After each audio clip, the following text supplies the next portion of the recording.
Canal Corte para Todos os Gostos. Não se esqueçam de curtir, compartilhar, se inscrever, comentar. E aquele like maroto para enganjar o canal. Valeu? Crédito para o canal Resenha TF Podcast. Link na descrição.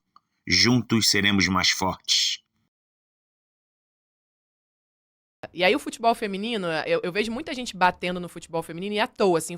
Às vezes eu paro e penso, gente, por que as pessoas têm tanta raiva? Se você não gosta, não assiste, sabe? Se você não curte, cara, troca de canal. As pessoas fazem questão de ir lá, de falar mal, de criticar. Mas por que você acha isso? Que é um pouco do preconceito que Cara, existe? Por que você não vê esse preconceito com basquete, não vê esse preconceito com vôlei, não vê esse preconceito com tênis?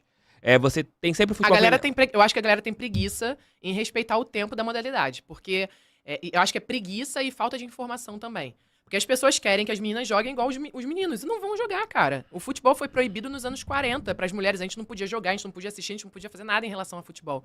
E só nos anos 80 que isso voltou a ser normal pra gente. Então, assim, teve um buraco aí na nossa história, sabe? Que atrasou o nosso desenvolvimento em relação a futebol. E aí, como narradora, né? Porque eu, por exemplo, eu ia pra estádio assistir jogo, como torcedora, nunca parei pra assistir um jogo analisando bola, as linhas, sabe? Por que o técnico tava botando aquele jogador ou não. Eu nunca fui estimulada a isso, a discutir sobre futebol. Então, eu acompanhava ele como torcedora. Então, assim, nós mulheres hoje, trabalhando como futebol, como narradoras, comentaristas, repórteres, enfim, e as meninas jogando, é um outro momento.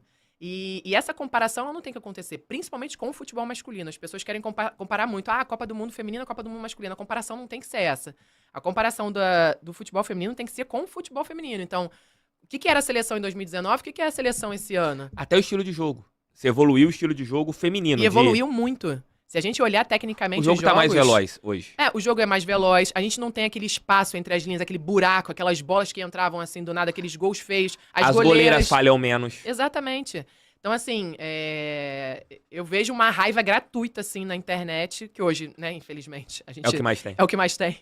E com o futebol feminino não é diferente. E a galera não tem paciência e é desinformada mesmo, sabe? Quer atacar por atacar e acha que a gente tá querendo muito. Não, a gente não quer muito, a gente só quer respeito e se você não gosta, tá tudo certo. Mas também você não precisa ter essa raiva e ser contra, né? Cara, respeita, entende a história, entende o porquê a modalidade ela é mais atrasada na feminina em relação à masculina. Por que as mulheres passaram a jogar bola depois dos homens, né? Enfim. Não, e o grande ponto você tocou num detalhe que eu acho primordial. Se não gosta, não vê. É a mesma coisa se você não gosta de um programa, você não vê o programa. É isso. Se você não quer assistir, você vai assistir pra reclamar.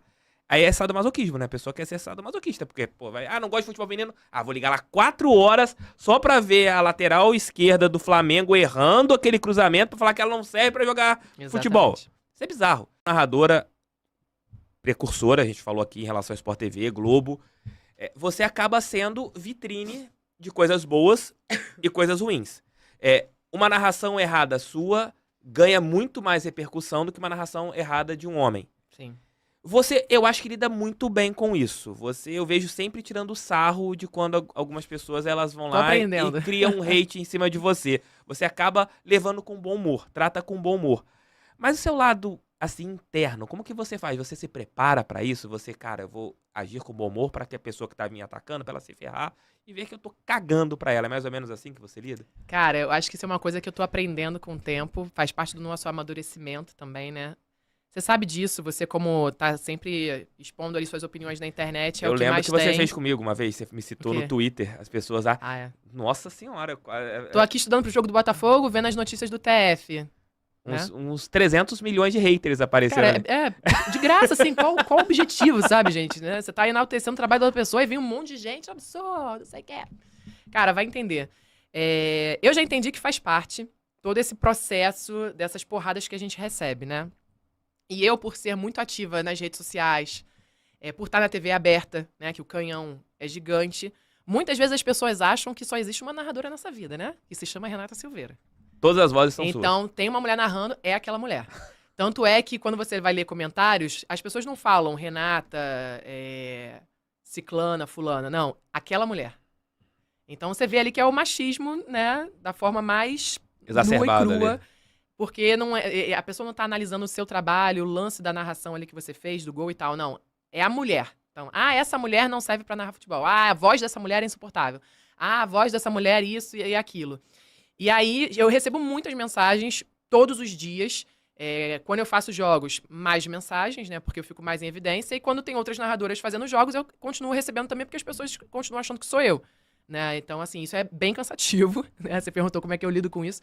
É bem cansativo, porque se a gente erra, né? E aí eu tô falando de todas nós, mulheres, narradoras. A repercussão é uma. Se um homem erra, ele se enganou, ou então foi engraçado. Tem isso, né? O homem errou, olha só que hilário, caraca, que maneiro. Viralizou. Muito engraçado, ele errou o nome, olha que engraçado ele errando o nome. Vai a Renata ou qualquer outra errar o nome. Tá vendo aqui, gente? Essa mulher errou o nome, ela não serve pra narrar futebol. Você se cobra mais por causa disso, Renata? Cara, no começo, acho que não. Quando a gente conversou lá no canal do TF, isso tem 1 ano e pouco, 2 anos, eu tive uma pergunta parecida e você falou que sim. Você se cobrava pra não errar tanto. Sim.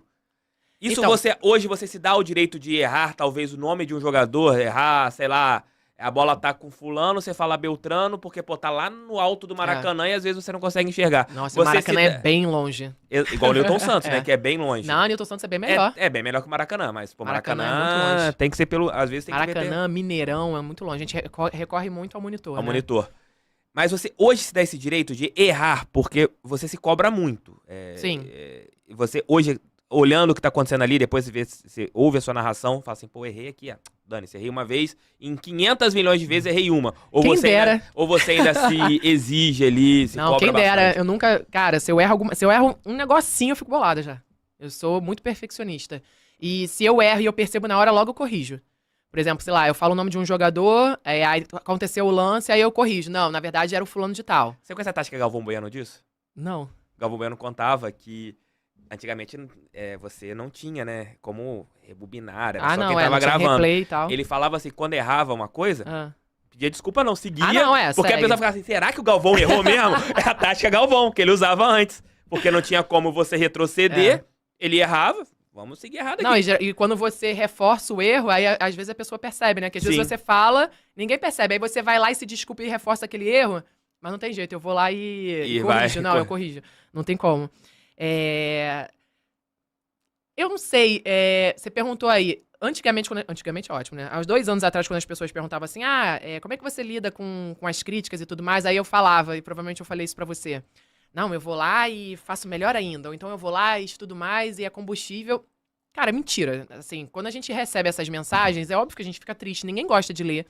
Eu, nesse amadurecimento que eu te falei, que eu tô passando, eu já não olho mais, porque antes eu olhava tudo, né?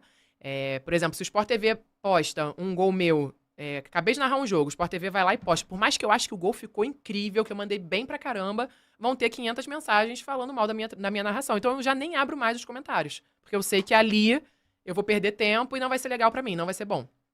E também não vai fazer nada pro meu crescimento. Porque a gente sabe, eu tenho uma autocrítica.